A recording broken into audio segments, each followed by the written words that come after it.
What's up, everybody, and welcome to the Kpop Kimchi Podcast, where we love spicy kimchi, and we also love hot and spicy K-pop takes. I am your host, Justin Turneau. I'm with my co-host, Brian Limper. Dude, how you doing? Doing pretty good. Starting a little earlier than we did last week, so I'm a little more awake. Yeah, I know. I'm a little more awake, too. It's 12:02 a.m., so to start this episode off, it's a way. I never want to start an episode ever again, but I got to talk about it just because it was so recent. Sulli, formerly from FX and in SM Entertainment, took her own life a couple days ago at the age of 25. She left us way too early, and we don't want to talk a lot about it, but I just got to say, rest in peace, Sulli. Our thoughts and prayers are with you, your family, friends, and just everything. It's so sad what happened, but we hope that there can be some good from this and that people can learn if they need help, if they need stuff done, that they can find it, and that we won't see anything like this happen again. This one's dedicated to you, Sulli. This one's dedicated to you, Sulli. Getting to our episode this week, we are going to talk about some girl groups. Shocker, right? Back to the old bread and butter. The old soup bone. Back to the old soup bone. We're going to talk about some girl groups. And not just girl groups, but girl groups that have debuted over the past 2 years that we really like. And we know there's more than what we're going to talk about, but we're just going to pretty much mention the ones we listen to the most, I guess. Yeah, I mean, we were just going to do the ones from this year, but, you know, it'd give a little more content if we did this year and last year, because there's a couple more groups we liked last year that are, like, really big groups that we stand, so we just threw them all together here. Looking back at the ones from last year too, there were some, like you said, some pretty big ones that we really, really like a lot, so we figured we would have to include them in our list. We couldn't leave those groups out. So our first group we're going to talk about is one that we've mentioned many times before. Many times. I'm so excited. 9. Woo! Fromis 9. Yay! Now, they actually were a couple of the groups on this list were created off of survival shows. Like, that's like a big thing in Korea, if you guys weren't aware of that. But they were created from the survival show Idol School. The show aired in 2017, but they were formed in 2018, right? Yeah, they released a song with Idol School, but it wasn't technically their actual debut. Their actual debut song was To Heart, and they debuted on January 24th, 2018.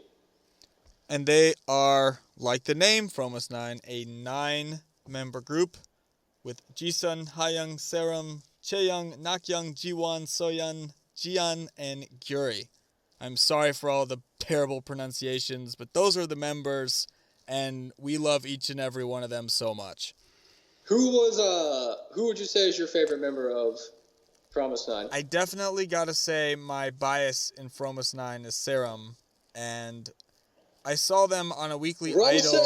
Rumse, yes. I saw them on a weekly Idol episode with another group. I think it was with like Priston V or something. That's why I was watching it, and they were kind of the opening group to talk about, and I didn't know anything about who they were, but they were really fun and really funny. And Serum was kind of, you know, how a bias chooses you. She stood out the most. She's lovely. She's super talented. And she's pretty much been my bias even after really liking Fromis 9 a lot and learning all the other members. But Serum is my bias. Who is yours? Well, I can confirm that he did tell me about her before we even knew who Fromis 9 was. So. Long time ago. Well, I guess not that long ago, but I did say, like, hey, that one was my favorite. He did say that, and I had no idea who she was either. We actually didn't know until we looked into Fromis 9 and we rewatched the episode. But my favorite is Jiwon. She's just loud and obnoxious and energetic and bubbly, and it's the best. Jiwon has, like, the most crazy energy I've ever seen of any idol, maybe ever. Oh, yeah, she's awesome. The best is, like, when you watch the videos, they're, like, the unhelpful guides to the members, and it's just videos of her running around screaming. It's so funny. Because that's really what she does, just run around and scream. She definitely seems like that's not an act at all. That's like her normal personality. Even if there was no cameras or a show or anything, it seems like she would just be like that all the time. Oh yeah, it's so great. They're so funny. Like they're Promise 9 TV or Channel 9 of their little like I guess reality series, or like the little things that they do. They're all so funny, and they're all such different personalities, but they're all so good together that it like it's just the perfect mixture. They are so good on Fromus TV because wait, is that what it's called? Fromus TV? Channel 9. Channel 9. Channel 9. That's way better. But they're so good on Channel 9 because they really just do the most random stuff, and even if they're not on a comeback or promoting any type of music or anything, they just still put out videos of them playing games or just like taking a vacation, and it's so funny just to watch them do normal stuff because they don't even do anything crazy. They're just like playing a game or just chilling in a house. Yeah, if you haven't looked into any stuff with their content or looked up any of the girls, I highly suggest you do it. They're probably my second favorite group overall after CLC. Like, I'm super into Promise 9. Who's your bias wrecker in Promise 9? Oh, man. It's tough. It's a tough one. I do know the first member that I thought was my bias was Gyuri. I still really like Gyuri, but she got overtaken by G1. But if I had to pick a bias wrecker, probably... there's so many of them. They're all just bias wreckers. They really are. It's one of those groups that it's hard to even have like a single bias just because we watch so much stuff. At any given time, it's just any one of them could be my bias wrecker. Like, I've told you about so many different stuff that included like different members, so it's not like one single member. It's like all of them given on the given day is my bias wrecker. It's really true. It's really true. I remember times like there was like Ha Young when she was playing at the arcade. That was the day I was like, man, she's coming in to wreck my bias. Or the one where Soyeon and Nakyoung were making ramen in their house, just devastating. I was like, oh my gosh. I think all of you are just my favorite biases in all of K-pop. I'm not even kidding. There's times I'm like, Fromus 9 is the greatest K-pop group in the world, and no one can surpass them. I do have a soft spot for Jiyeon, the maknae, because she's just savage and doesn't care, and it's just the funniest thing ever. What did she say when they were eating, on one of their episodes, they're like eating outside, and she said something to someone, and it was so savage and so funny, but I just don't remember what it was. Do you remember what it was? Yeah, she didn't say it. Someone told Ji-sun to eat her vegetables so she could grow taller, and Ji-won laughed at it, and Ji-yeon looked down at her and was like, what are you laughing at? Because she's also one of the shortest members in the group, so... Oh, yeah. She's one of those maknaes that just has the, like, really short, snippy comments, but they're just so no funny. filter. Just no filter. She just says whatever she wants. She's just one of those savage maknaes that really is pretty much the boss of everyone. And my other favorite moment is they'd, like, pick rooms for something based off, like, what type of music they liked. And she, like, went upstairs to the hip-hop room, and she was laying there waiting for someone else to show up. And the first member that showed up in her room was Ji-won, and her only response to her was she looked up at her and just goes, if you weren't here, I'd have this room all to myself. And that's all she said. And it's so funny because the other rooms had, like 3 people, and they were, like, packed and had one tiny bed. And that was, like, a giant room with 2 beds, and she was still mad about her. She's like, I'd have this room all to myself. It wasn't for you. And then they celebrated Ji-yeon's birthday there. Yeah, it was a good time. Such a good episode. Now, okay, so we talked about the debut. If you guys don't remember from was it last week? No, 2 weeks ago, when we were talking about comebacks. Their latest comeback was on June 4th, and that's when they came back with Fun. Get on the floor. From get so ready,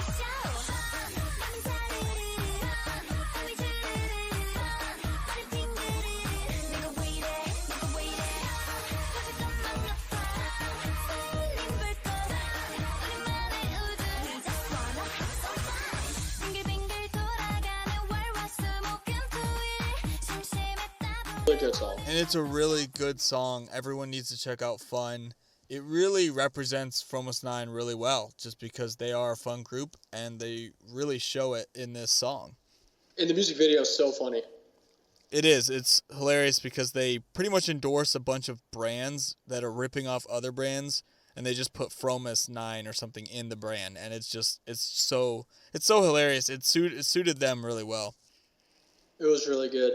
The other song I'm going to throw out there, just because we're talking about Promise 9 and how much we love them, is Love Bomb, which is, we've said before, is probably one of my top 5 favorite songs that I've ever heard.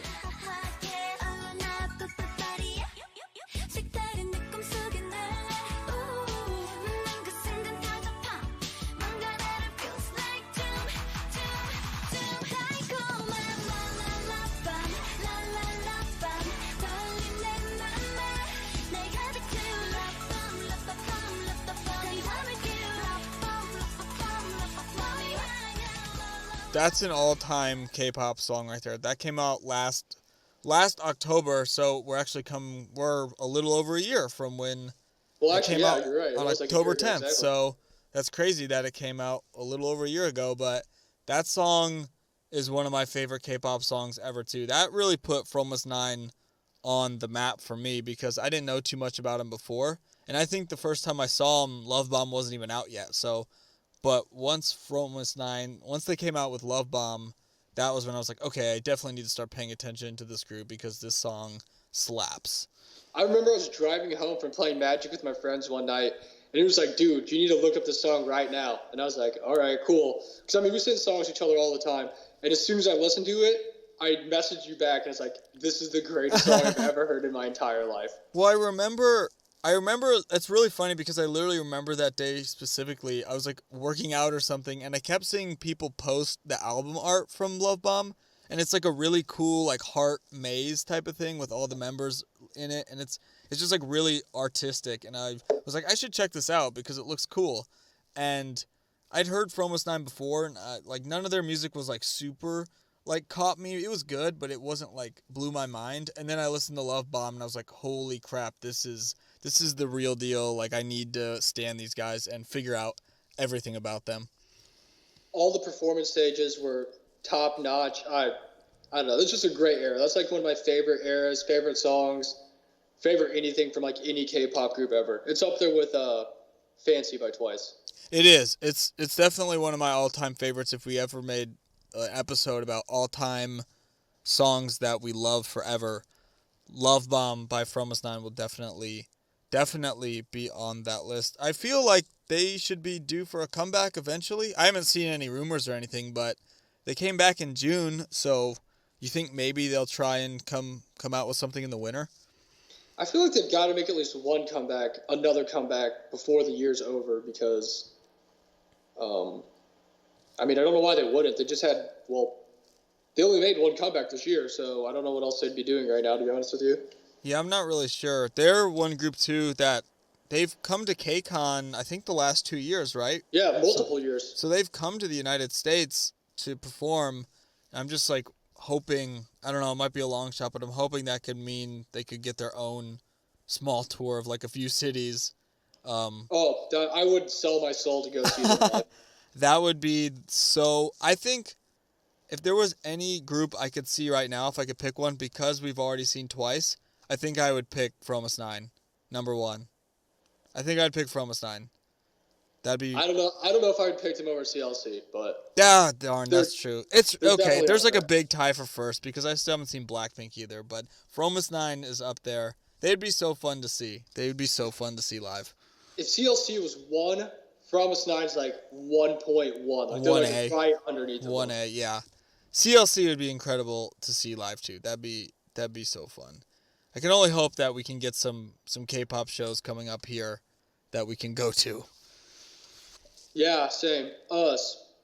Let's see. Our next group is... Well, you're really into this group, so you can introduce our next group for us. Is it G-Idol?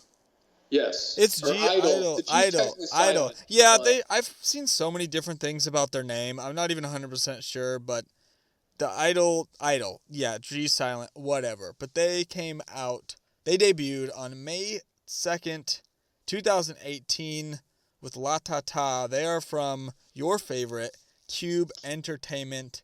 They are from Cube. They're 1, 2, 3, 4, 5, 6 members.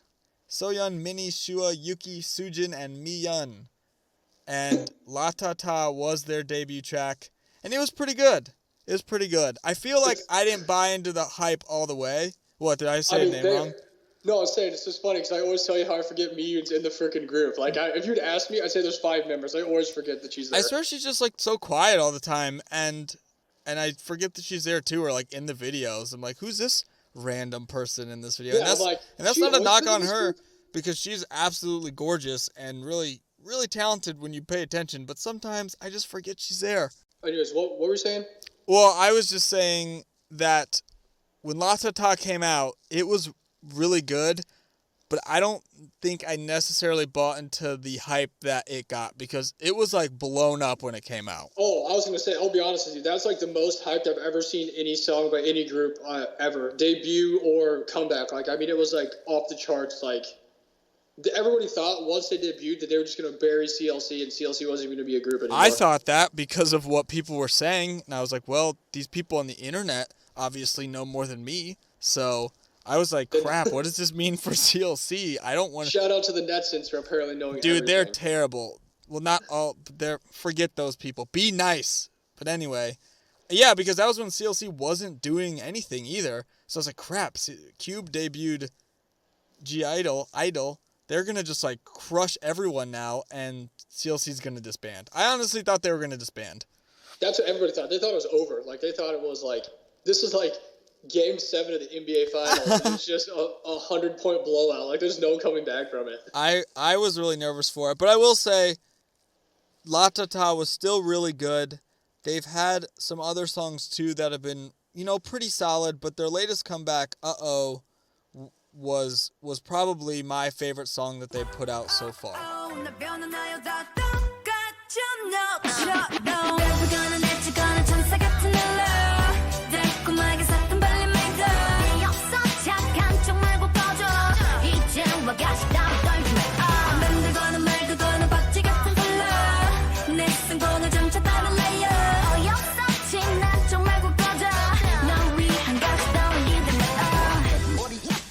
That's definitely my favorite too. I like the old school, like, 90s vibe and feel to it. I'll be honest, I'm not a huge fan of their other stuff they put out. Like, I mean, I listen to it if it comes on and stuff. But I don't know, just their sound, like, whatever they're going for is not like my favorite type of, not really theme, but No, I get what you're saying. Just like, I don't know, like concept or concept, vibe, all that stuff. But yeah, like a lot of people aren't fans of Card because they have that trop house or tropical house, and they weren't a fan of it because it like sounded the same all the time. I'm kind of like that with like Idol. Like, it just kind of all has a similar sound to it. That's not like my favorite sound. I think that's why I liked the most, because La Ta Ta, Han, and Senorita, I feel like La Ta Ta definitely was really good, but the other ones kind of were just like, this is solid. But was a little different, and like you said, it was kind of more of a like rap 90s hip hop, and the video was really cool. They were around all these like motorcycles looking super tough and everything, and their outfits were dope, and it really, Soyeon is just so good as the main focus of that group. I mean, she's great. She just from being on like I'm Pretty Rap Star back in the day and on Produce 101, right? Wasn't she on Produce 101? I think she was. But she debuted individually as like a solo artist before. So she had a lot of, followers and a lot of fans, but she's amazing. Like, she's an idol. So talented. She's so good. Like, honestly, we talked about forgetting about Mia, and you kind of forget about some of these other members because she literally just like takes all your attention with her presence. Soyeon just is like on the stage, and you're just like watching her do her thing because she's that good. That's what everybody was saying about how they were worried it was going to become like Soyeon and Friends. Like, it was just going to be her. Like, no one would pay attention to the other members or they wouldn't gain traction. Because a lot of people were wondering why they even put her in a group and then just debut her as a solo artist. Because she could easily be a solo artist on her own and still do great. Yeah, I mean, she already has. I forgot what her solo song was, but it was really dope. I really liked it. Dude, it's Jelly. Jelly, yes. Jelly slaps too, dude. Jelly is dope. But that's with Edon. Yeah. God bless his soul. God bless his He's soul. not there anymore either. Shout out Hyuna. But yeah, that song was really good, and it's not even a knock on her. She's not an idol that tries to take all that attention from everyone else. It's just she's that good, and she has that presence that when she's rapping and doing her thing, you're just like, wow, this girl's incredible. Up there, she's one of the best rappers, rappers in the game. Definitely. Like, if she were comparing her to like a rapper, like an actual rapper, like over with like a Jessie or like Cheetah or somebody, or like other girls in other groups that are the rap position, she's just as good as any of them. Yeah, I agree. She could go toe-to-toe with any rapper in K-pop. She's just so... And she just has, like, that face that's, like, so beautiful, but it's so intense, too. So when she, has a concept that is, like, a heavier rap song or something, like, in Uh-Oh and stuff, it's just like, damn, this girl's killing it. So, I mean, Soyeon's probably my favorite member. She's most people's favorite member. But, I mean, Shua and Yuki, and they're funny, too. I mean, I know you like Shua. Like, she's really funny. I was going to say, Yuki's I like really funny. Because my girl Shua finally got some lines. Yeah. And really just came out of her shell. She killed it. She killed it. I mean, we watched one of the great Korean variety shows. What's it? Don't Wake Up Mom or something like that. Where you have to like do or it's not really ASMR, but they have to like do things they can't quietly. Go to a certain decibel level while like making food and just doing random stuff. It's called like While Mom's Sleeping or something like that. Yeah. I'm not really sure what the Korean translation to it is, but that's like the English one. And they were so funny on that. It was like Shua, Soyeon, and was it Uki?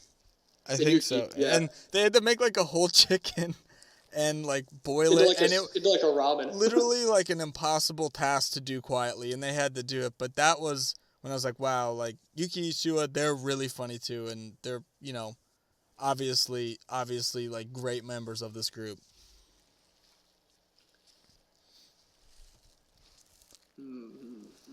But on from G-Idol, Idol, whatever you want to call it, who is our next debuting group that we're going to discuss? All right, so if any of our past listeners know, I've been super engulfed in Produce 48. This is your time to shine. Month. This is your time to shine. We recently just watched episode, was it 4 or 5? I believe. We watched episode 4 because we haven't got to the first elimination yet. It was 4. So, there you go. We're on episode 4 right now, but I'm just so engulfed by IZ*ONE and Produce 48 that it's funny. I went from not knowing all the members of IZ*ONE to now I know about 90% of all the 97 girls that were on Produce 48, like by name. That's a true fan. That is a true fan right there. I mean, we're really, I don't know about we. I'm really into it, but more breaking news on this. As of recently, I always fashioned myself as a Yoonbi bias, and I still love Yoonbi. She's awesome. She's a great leader. She's really cool. But it turns out my bias has chosen me, and that bias is Yena. Woo! Congratulations. Everybody clap. Woo! Yeah, it is. You have a bias in IZ*ONE. Yeah, she's freaking awesome. She's it's mainly because all the stuff that I've watched. Because when I first decided or thought that my bias would be Yoonbi, it's just from like obviously seeing her on like random stuff. We didn't like watch Produce 48 yet or anything. But after watching Produce 48, I just have always found myself gravitated toward like Yena. She's like hilarious. My favorite thing is how she just does random stuff or makes like bottle popping noises with her mouth. She's another one that's just kind of really energetic and upbeat all the time. I guess I find myself really gravitated towards that. I mean, the bottle popping, that is an extreme talent that only a few people can do. So shout out her for doing that. Also that, and what really drew me in all the way was when we watched their competition performance against the other group. Oh my gosh! When they did Very Very, and she bit the heart. Oh yeah, that was an amazing gifable moment right there. Oh yeah, as her ending fairy, she just bit the heart that she pulled out of her like back pocket. I don't even know where it came from, but it was awesome. I don't either, but there you go. Here, forever proof that Yena's my bias in IZ*ONE. What a special day! What a great day for you to announce that all for the listeners, man. That's awesome. You heard it here first. Justin only knew about this like a day or two ago. So yeah, I think it's very recent news. This is not something that has been, known for a long time. This is very, very recent news. But you definitely know more about IZ*ONE and Produce 48 than me. I'm getting there. And I will say, when we watch the shows, I'm like super. I mean, you can't like not be into it. It's so like thrilling how they edit it and just everything. And you talked a little about when they did performances, when they split everyone up and did performances.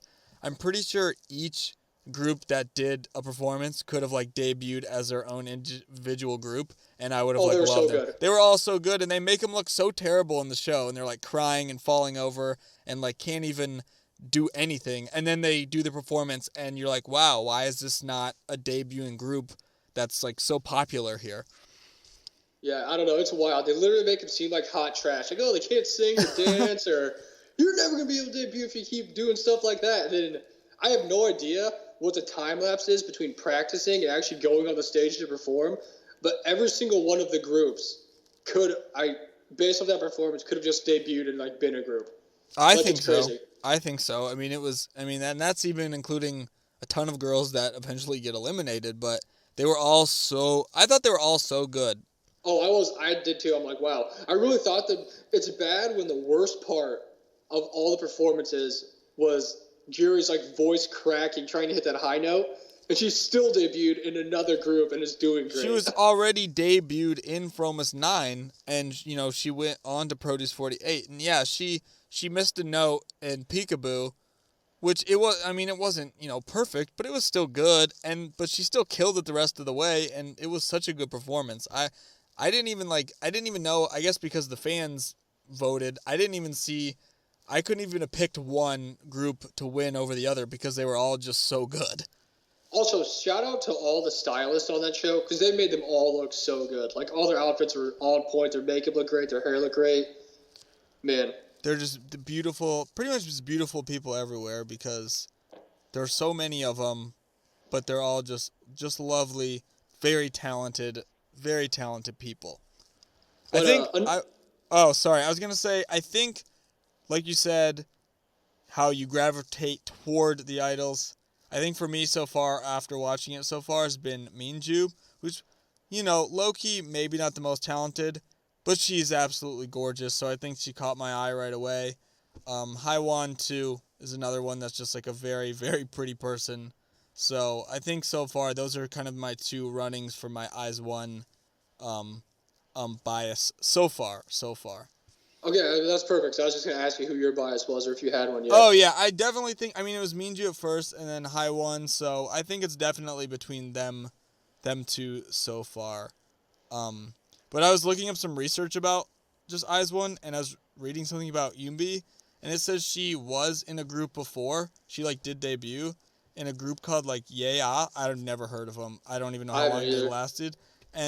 But she left it in, 2014, and her stage name was Kazoo. And I was like, wow, that is just a bold stage name. I was like, okay, it's probably best that she got out of that situation because I don't think I'd want my freaking name to be Kazoo. I mean, hey, whatever, how you live it. Whatever works, I guess. But so what are some of their songs? They don't have a ton because they're obviously still kind of new. But what are some of their songs? That, and they also split time between Japan and Korea, so they have some Japanese singles that I don't have listed on here. True.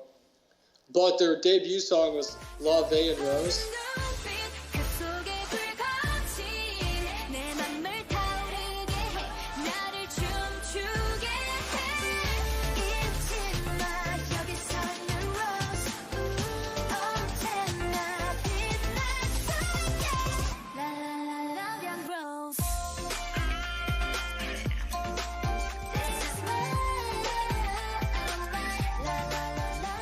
We're going to have definitely another episode later where we talk more in depth about actually the whole group after we finish watching all the episodes.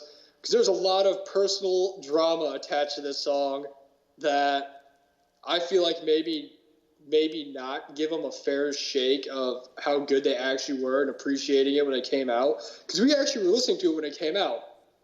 Yeah, I remember definitely streaming this song. There's a lot of drama between them and a certain other group. You low-key kind of hated this song when it came out because of this drama. And I chastised it so bad. Rightfully so. I stopped listening to it because I was on board with your cause. I agreed. But I don't know if the listeners know what I'm talking about, but we'll get into that later. That's a topic for another day. Yeah, that is a topic for another day. But yeah, I remember streaming this, and then you telling me what was kind of going down. I was like, all right, I'm done with these guys. I think that's honestly why I never really got too much into IZ*ONE, was because of that. Well, same here. I definitely think that's a reason I never got behind it to begin with. Because I watched the video. I saw the video. I saw the debut and everything. I watched the whole thing. I'm like, wow, that song's kind of cool. But I even have a message I sent you. I'm sure we could find it on our phone. It says, I refuse to ever support IZ*ONE and their ill-gotten gains. And I'm never listening to the song ever again. It was a dramatic time. But I mean, it was bad. It was a dramatic time, but we have taken time in between them to reflect on our thoughts and our actions, and we have come to where we are now, and that is loving IZ*ONE and all the members and Produce 48 as a whole. And it is in the end of the day a really kick-ass song. It's a very good song. I'm man enough to admit when I'm wrong. I was wrong, and IZ*ONE, if you're listening to this, I love you. It's a good song. It's probably my favorite song that they've had so far. I mean, it's so good. It comes on my playlist all the time when I'm driving. Right. And it makes me happier than anything in the entire world. Yeah. That and Pick Me by shout out to that, because people, I mean, it's impossible to beat Produce 101 the first with the girls. That Pick Me is like the GOAT. You cannot surpass that. It's like a legend. But the Pick Me for Produce 48 was really good, and people were hating on it at first, I remember. And I listened to it, and I was like, this is really solid. Like, this song kicks butt. Yeah, he sent it to me, and he's like, yo, this new Pick Me is actually I was like, good. you know what? Listen to it. I'm not and going to... I listened to it, and I'm like, yeah, it's not bad. Yeah, I was like, this is solid. And seeing them, it's just one of those things, too, since we're, you know all the members, I'm learning the members, and once you learn them and have your favorites and figure out their personalities and everything, you just like the songs that much more because you actually know the people. Like, seeing them sing their own parts, even if it's just one line, it makes me smile so big. So you guys know, for the longest time, the ringtone on my phone was Pick Me from Produce 101. IOI, yeah. And recently, within the last week, I changed my ringtone to Pick Me by Produce 48. It was a week ago, wasn't it? Yeah. Because I was like, hey, you should just change this to the new one. And you're like, yeah, I'm doing it right now. Yeah, so I really just made the full switch. Man, just turned against everything I believed in. Totally worth it. I mean, it's really good. It's really good. They came out with another Korean comeback on April 1st in 2019, so not that long ago. Yeah, there was a gap in between because they released some Japanese songs, but then they came back with Violetta on April 1st. Yeah, so. That song was solid. Yeah, it wasn't bad. It was not, I'm not going to say I loved it so much and it was my favorite, but it was a solid song. The video is very cool, and they look very cool. It's, it's a very artsy kind of cute video in a way, but it's cool. It's a good song. You know what? I just love everything that's to do with Produce 48 and IZ*ONE. I just want to go support all 97 of the girls. Tell everyone about, you bought the album. You bought... Oh, yeah, I did buy the album the other day. Colorized, right? Yeah, it was a great purchase. I should have bought the other 4 copies that were there. You should have. But, bills, adult stuff. Next time. Maybe next time. But yeah, so if anyone wants to talk to me about Produce 48, just make sure you don't spoil anything past episode 4. We're going to watch all of it, and we're just literally going to keep talking about them every episode, because I think we've managed to do that from our first episode up until now. I think even last episode, which we talked about guy groups, we still talked about Produce 48 somehow, so we will always find a way to mention them. And I'm going to be going back down to Springfield this weekend for some family stuff. So you better believe some episodes. We'll probably get in a couple episodes. You better believe some episodes are getting watched. They're 2.5 hours long. So they're really long that we pause halfway and make a trip to Walmart to get drinks to hydrate and food to stay alive. But it's totally worth it because the episodes, they're so good. They're so good. If I didn't have to sleep, I would just watch all the episodes in a row. Oh, I know. If I had time, I would try and do it. But Jang Won-young was the winner, right? She was the winner. Won-young? Won-young, yes. Yeah, she's the winner. She's only 15. Just a youngin' out there representing. But I guess Somi was super young when she won for the... I'm pretty sure Kang Daniel was pretty young, too. They're just... I guess the voters are fans of the younger group members or whatever. Well, I mean, that is a big thing over there in Korea. They love their youth. It's true. And then Chaeyoung, notable member because she is the sister of Chaeyoung from Chaeyoung. ITZY. I just never can say that. Chaeyoung. I hear it, but I can't say it. But she is the It's sister. that R that's thrown in there. It's just ridiculous. But she is the sister of her, and she is in ITZY. So that's pretty cool. There you go. Speaking of ITZY. What a transition by me. As much as I love Eyes One, please tell the people about a group you love that debuted this year. It is ITZY, the JYP powerhouses themselves. They are a how many member? 5-member group that debuted on February 11th, 2018 with It's Different and Dalla Dalla as their title track.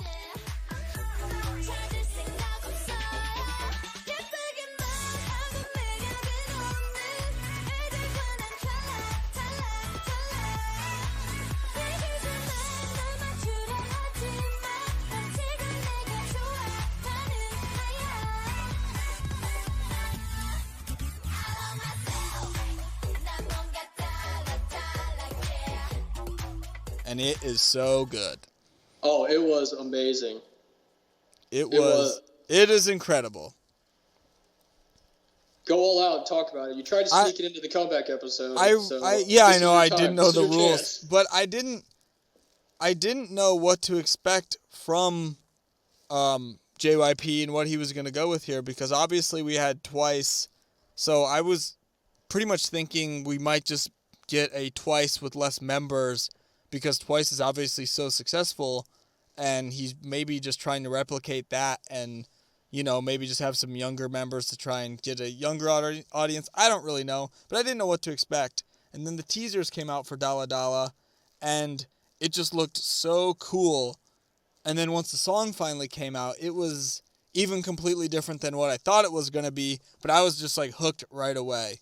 I mean, it was such their own sound. It wasn't like Twice at all, which I was really happy about, because obviously Twice does their own thing, and now ITZY does their own thing. And I think that's one of the best parts, is that they're such completely different groups from the same company. But Dalla Dalla was just an absolute banger. One of my favorite songs ever, one of my favorite debuts ever.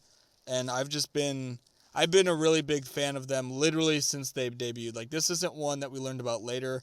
I've been a fan of ITZY. We both have, the day they came out. I remember when the song came out, I was up before you. Well, because I would go to work before you go to work. Yeah. And I listened to it, and I messaged you and was like, yo, this is about to win so many awards, Joe. And it did. Oh my gosh. It won so many awards. I don't know how many, but it won a ton of show awards. I'm not really sure the number. It was a lot, though. They dominated with this song. The limit doesn't exist. And for the members, I was right. They have 5: Yeji, Leah, Ryujin, Chaeyoung, and Yuna, who is the maknae. And they're all great and all wonderful. And that's another group that's just like hard to have a bias, because I like all the members so much. They're all so talented. They're all visuals. They can all dance. They can all sing. It's ridiculous. And their music videos are really cool, too, because they're so in your face, and they have so many different colors and so many different effects. And it's just cool that JYP has really given them, and the girls have really taken the opportunity to just have their own style and own type of music, you know? Yeah, they all have like their different like vibes and charisma to them. So, you know, they're not like all cookie cutter, like being the same, I guess, essentially idols just together in a group. Like, they're all completely different from each other, and it's pretty cool. And Chaeyoung was on 16, so, you know, people knew about her because of the show. And then didn't Ryujin, she won like first place on Mix 9 or something for the girls? She did. She had like was first like place. the number one vote getter for the girls. That's crazy. Yeah, so she had a good following too. So obviously there was definitely some hype with them being in the group. But Yeji's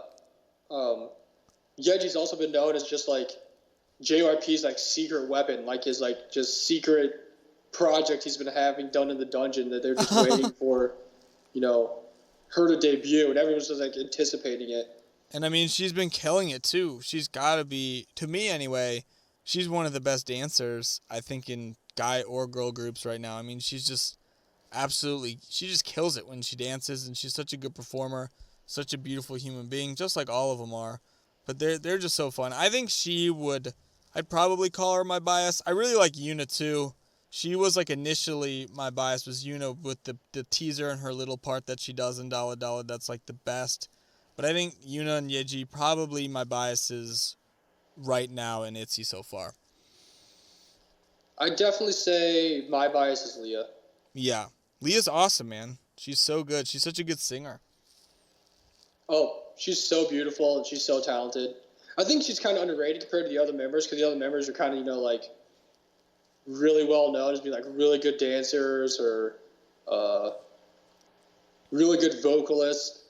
But she's, like, her own type of talent. She's just really good. Yeah.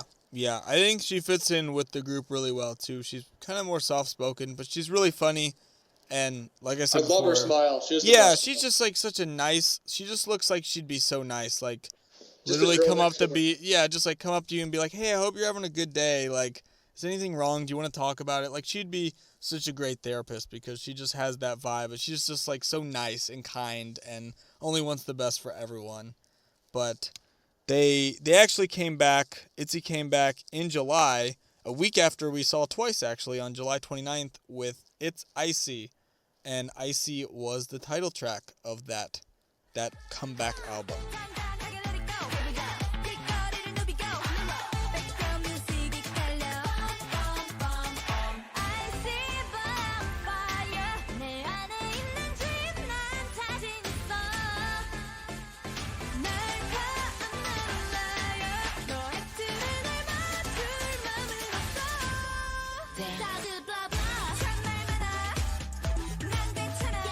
I also remember watching that and then messaging you and being like, this is going to win so many awards. And it did. They dominate. The people love ITZY, man. The people love ITZY.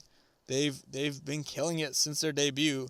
And it's really exciting to know that they've pretty much just came out. So they have such a bright future still ahead of them and what they can do. Also, with ITZY, I know it was kind of controversial for a while because a lot of people said that Somi was supposed to be in that group before she ultimately left JYP to go it was the YG Black label, right? Yes. But to be 100% honest with you, I'm glad she's not in that group because they don't need her to be in that group because she was such a big polarizing name that I feel like it would have taken away from the rest of the members. Kind of like how Soyeon debuted with Idol, and everybody thought it was just going to be like Soyeon and the other members of the group, But without Somi there, it's just the five of them able to be like themselves and just be ITZY without having to worry about the popularity of Somi like overshadowing the rest of the group. Yeah, I agree 100%, and that's not a knock on Somi at all. Obviously, she deserves all of her fame and attention that she gets because she's also an incredible idol. But I think for ITZY, they're just a group of five that works perfectly. They're a perfect starting five. They don't need Somi to be popular because they're obviously so popular globally already with the members that they have. And, they've already come to the United States. They're going on a tour in the winter. Hopefully we can see them like an ITZY tour. I don't know. I guess it's like an introduction to them. But they've shown how popular they are. They already have a few comebacks. Hopefully they came back in July, so maybe we'll get a winter comeback with them. I'm hoping so because I feel like they're due, and I could always use more ITZY in my life. Yeah, ITZY's great. They're really good. So that moves on to then we'll move on to our next group, who I don't think we know the most about, but we really do like. And I think this is going to be our last group we talk about. This is our last group on the day so far of girl groups that have debuted the past 2 years that we listened to. But our last group is Everglow. Yes, Everglow. They actually debuted on March 18th, 2019 with the Bon Bon Chocolat.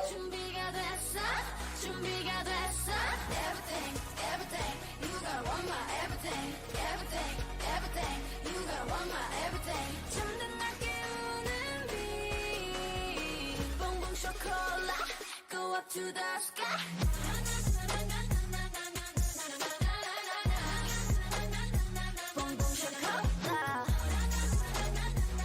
And it's funny because I had no idea they were a group that was actually debuting or they were doing anything at all, to be honest with you.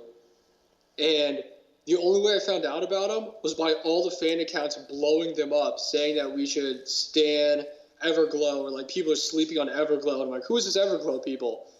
And I looked into them and listened to them. Like, wow, this song's really great. Like, I have never heard of this group. Like, I didn't know anything about this. So I don't know if it was like poor promotions by their company or they just got lost in the shuffle like a lot of groups do. But man, they had a really good debut song, and it blew them up like that. Like, literally put them on the map. That's like exactly how I found out about them too. I think they're from some like Chinese entertainment company, I don't know, that like works in Korea. I'm not 100% sure, but I literally heard nothing of Everglow before their debut. I never even heard the name or saw the name anywhere. And then They're from Stone Entertainment. yeah, Stone Entertainment. I looked them up, and I think that's like a collab type entertainment thing. But UI Entertainment. yeah, I think it's like I don't really know all the details. It's like a collab thing.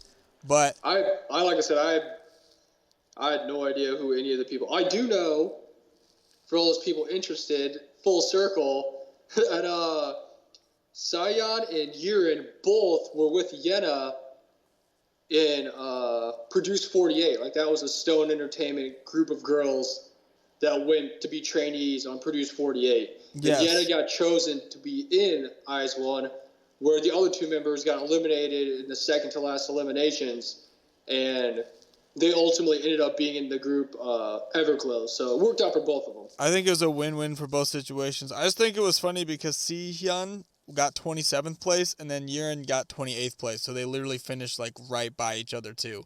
So it was like only appropriate that the members of Everglow finish right behind each other in the Produce 48 final votings or whatever it was. But Bonbon Chocolate or whatever, how do you pronounce it? That song was incredible. Like, that was a really good song. That is my type of K-pop music, just the hard trap beats, almost like the Blackpink-esque kind of style. But I thought that song was really good, and I still listen to it all the time. And oh yeah, I listen to it all the time too. yeah, that, like you said, that song just put them on the map big time. I mean, I know they were supposed to come to KCON. I don't know if they did because of some issues, but I just know people loved them on the internet. People loved them on Instagram, and that's how I found out about them. And I listened to it, and I was like, dang, this is really good. I need to start paying attention to this group. And I think going forward, Everglow will be a group that I really, really, pay attention to and like going down the road. Also, fun fact for you just found out here that I didn't realize. Remember, Anda actually took part in Idol School. Oh, yeah. She got 40th place, so good job for her. So there you go, full circle. We got Promise 9 alumni here, and we've got Produce 48 alumni here. So it's just building, just that equals a really awesome group if you can add those to the mix. There is also one girl in the group, I believe it's Aisha, that looks so much like Somi, it's ridiculous. Really? Yeah, remember I pointed her out to you when you were watching them on oh, that's Weekly right, Idol. when they were on Weekly Idol. Yeah, she really did. She really did. I wish on that episode it was almost just them, because I feel like the members didn't get enough, because it was like a multi-group episode, so not all the members got all the screen time. And since I was trying to learn about Everglow, that was like not the best introduction. Oh yeah, she does look like Somi. like That's she could be weird. like her sister or something Just like some that. kind of relative. That's really crazy. But yeah, that's really weird. I don't know. I didn't really notice that, but it's kind of creepy now. I'm not even gonna lie. Yeah, I think I follow probably a little more than you do, just because I'm super into like EU. She's super cool. So I Yeah, follow a lot of stuff with them. she's really awesome. She's like a powerhouse, man. I think she's the leader of the group. Yeah, she is. And not only that, but I follow all the girls from Produce 48, and two of them are in the group. So Yeah, I really liked Yirin when we watched Weekly Idol. She's the maknae. She was really sweet. I think that was she's initially starting to be my bias in Everglow. another one of the members that's really sneaking up on me, if my bias is EU, My Yeah. biased record is gonna have to be Mia because she is gorgeous. Yeah, they're all really talented, and they all really can dance, because that's just with their title tracks that they put out. They came out with Adios in August, on August 19th.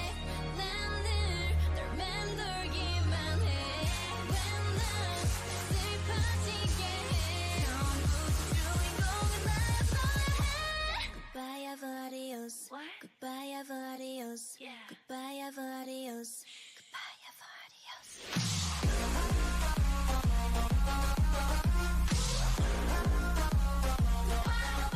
Was their like second title track they put out.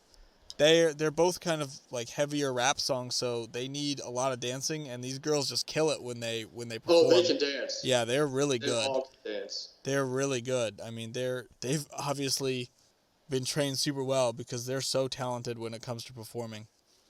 They could be if this next year, if they keep on the right track, they could be one of the bigger groups going into 2020. I think so. They definitely have the appeal and the popularity with people knowing some of the other members from the shows and stuff, and with the other members being super strong as well, and their music being good. I mean, that only equals success. I mean, I think people really start to pay attention to them. I also think that people just love rooting for the underdog, and they're like Yeah. from a smaller company. Yeah. So I could definitely see people hopping on their stand wagon and get behind Everglow. I did see that they just got their first win the other day on a music show, so Good for them. they're already doing better than CLC. CLC, it took how many years? Like 4 and a half. That's solid. That's solid. At least they did win a couple, though. That would be so sad if they pulled the old 9 Muses and just had a goose egg in the wins column. R.I.P. R.I.P. One of these days, we're going to have a whole episode dedicated to how awesome Nine Muses was, and I can't believe people just did not support them like they should have. And just them not winning one award for all their awesome songs, it just doesn't make any sense. The world is just not it's not all sunshine and rainbows. It's a cruel place out there. The fact that Wild didn't even win one award is the biggest crime in K-pop history. It's pretty bad. It's pretty. Like- It was such a good song. I mean, I still jam to that song all the time. It was a pretty good song. We'll have to do an entire episode on Yeah, we'll go more about. our underrated songs that we like. That's perfect. That's perfect. Yeah, we can save a lot of Nine Muses for that episode. Which might honestly just turn into an entire episode about Nine Muses. But I'm not sorry. No, Nine Muses was awesome, and all like the 75 members that they had at like certain points in time. But I think that pretty much covers it, kind right? of wraps it up for our groups, man. Our Yeah, debuting sorry, girl groups. If we left anybody out, we know there's more. We're sorry. We don't listen to them that much. We promise we'll try. Give us recommendations, because we're always down to try and listen to new people. But we just can't cover everyone on one episode, so those are just our picks so far. There's also a lot of groups that just get swept up, and with the other groups, and not everybody can be a winner. So It's true. I mean, and I'll check out a lot of debuting groups or girl groups, and if the songs are good, but if they don't necessarily blow me away, kind of like Everglow did, like you said, you kind of forget about them or put them lower on the list, so you're not necessarily going to pay attention a ton when there's other songs or other members or other groups that you like first.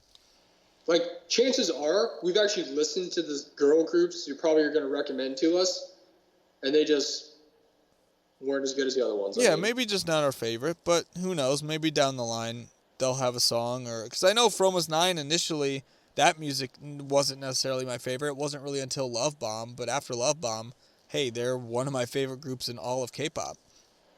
I mean, I actually like the other songs. Like, I mean, I don't not like them. They're just not. I mean, Well, like I Love see Bomb. your- Love Bomb is like, I will say Love Bomb was something completely different from the other. yeah, The other songs they put out were kind of like, I guess, fairy idol, kind of, innocent, more like that kind of sound, like a G-Friend or like a group like that, like a Lovelies. And then Love Bomb and Fun, which is something completely different from what yeah. those other ones were. So I could definitely see where you'd be more interested in that. than like the other stuff, but I do enjoy the other stuff too. Yeah, I mean, it's still good. It's just there's so much content in K-pop with all the groups and all the songs. You know, like you said, every group or every song can't necessarily be a winner, so it is when songs stick out like that, it just is like, okay, now I'm really going to start paying attention because this song really caught me on, and now I'm going to, like, stand this group, but... Hey, what do I always tell you? If every pork chop was perfect the first time, we wouldn't have hot dogs. And that is the perfect way to end this episode. I am Justin Turneau. That's Brian Limper throwing out the wisdom. Follow us on Instagram and Twitter, Kpop Kimchi 101 on Instagram, Kpop Kimchi Podcast on Twitter. My Instagram is JustinTOHB. Follow me, talk about K-pop. Dude, what's your social medias? My Instagram is FogRawTOHB, so FOGRAWTOHB. That's like where you can reach me at. If you message me, I'll answer you back. Also, CLC announced they're having a full album comeback in the winter, so hey, that's awesome. I didn't even see that. When is Shout out it? to Soren for dropping that knowledge for us. That's awesome. I don't really remember off the top of my head, but she did say that they're going to have another comeback before the full end of the album year. too. That's what she said. Hopefully that's true. We will be doing a full, in-depth, maybe multiple-part series on the CLC album, so everyone get excited for that whenever that happens. Yeah, so everybody go support them. They need it. CLC fighting. Adios. Peace. Later.